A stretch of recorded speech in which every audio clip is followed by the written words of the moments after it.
Puji Tuhan, selamat pagi Bapak Ibu yang terkasih dalam Tuhan Yesus Kristus. Pada kesempatan kali ini kita kembali lagi belajar tentang firman Allah. Dan langsung saja mari kita buka Alkitab kita di dalam Injil Lukas pasalnya yang ke-23 ayatnya yang ke-34. Begini bunyi firman Tuhan. Yesus berkata, "Ya Bapa, ampunilah mereka sebab mereka tidak tahu apa yang mereka perbuat." Puji Tuhan. Saudaraku yang terkasih, jelas sekali judul perikop yang diberikan yaitu di mana Yesus disalibkan. Saat Yesus disalibkan di Golgota, dia memperkatakan beberapa kata, bahkan 7 kata perkataan Yesus saat dia berada di atas kayu salib. Dan perkataan ini adalah perkataan Yesus yang pertama, di mana saat dia sudah disalibkan, dia berkata kepada orang-orang yang menangkap dia, yang menyalibkan dia, dia berkata, "Ya Bapa, ampunilah mereka sebab mereka tidak tahu apa yang mereka perbuat." Jelas sekali bahwa yang Tuhan mau, yang Tuhan inginkan untuk kita lakukan, yaitu di mana kita mengampuni orang-orang yang membenci kita, mengampuni orang-orang yang melakukan hal-hal yang tidak baik dalam kehidupan kita, dan menjadi contoh dalam kehidupan kita bagaimana kita selalu berdoa kepada Tuhan buat orang-orang yang tidak senang, yang membenci kita. Dan itu sering kali kita dengar khotbah-khotbah hamba-hamba Tuhan, sering kali kita dengar. Dan hal yang saya soroti di sini, di mana ketika Yesus memberikan contoh.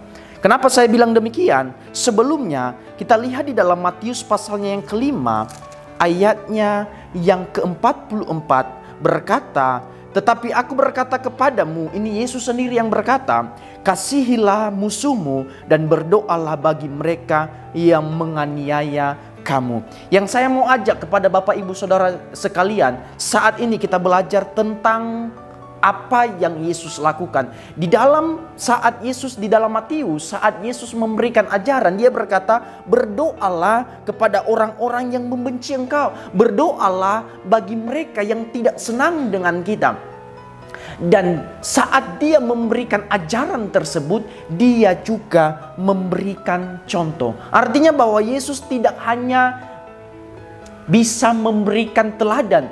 Dia bukan hanya sekedar berbicara untuk menyuruh kita berdoa bagi orang-orang yang membenci kita, karena hal itu bukan hal yang mudah, hal itu bukan hal yang gampang, mengasihi orang-orang yang tidak senang dengan kita. Tetapi Tuhan memberikan teladan, Tuhan memberikan ajaran untuk mengasihi orang-orang yang tidak senang dengan kita, juga memberikan contoh. Dia saat dia berada di posisi yang sulit, yang sangat menyakitkan dalam kehidupannya, dia orang-orang yang menyalibkan dia, dia tetap melakukan apa yang dia sampaikan, apa yang dia berikan ajaran kepada kita semua. Saudaraku yang terkasih, seringkali terjadi dalam kehidupan kita, menjadi orang-orang yang hanya bisa berbicara, yang hanya tahu menegur orang, yang hanya tahu memberikan ajaran, tetapi yang tidak tahu memberikan contoh.